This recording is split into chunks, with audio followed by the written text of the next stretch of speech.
The Spanish House by Cherry Radford, published by TripFiction. This is a novel with quite a bit of romance, kind of like a rom-com, but with some serious elements in it, that is set in Andalucía in Spain.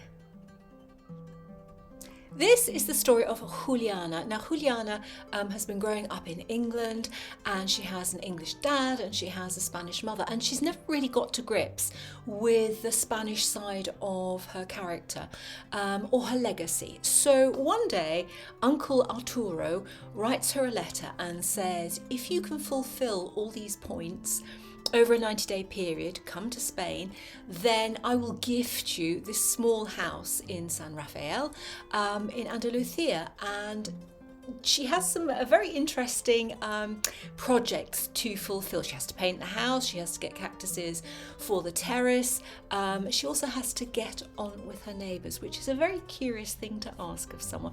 But she goes in with an open heart, and when she arrives at this wonderful small house, which clearly needs some work on it, she bumps into Chica, who is the resident goat, who seems to commute between the next door neighbour and her own garden.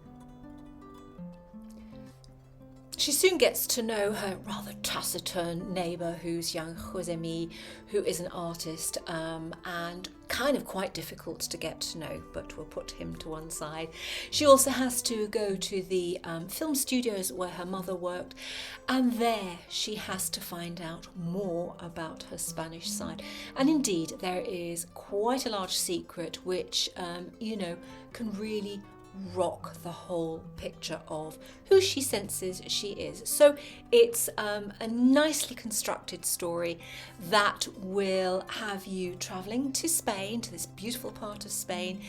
The narrative is sprinkled with Spanish words and phrases, so it's kind of like immersive, and you get a real sense of the heat, the cicadas, and the beautiful blue skies. So if you fancy a trip to Spain that isn't overly demanding of you, but kind of just draws you in, then pick up a copy of The Spanish House by Cherry Radford, and you're in for a delightful trip to wonderful Spain. What more can I say?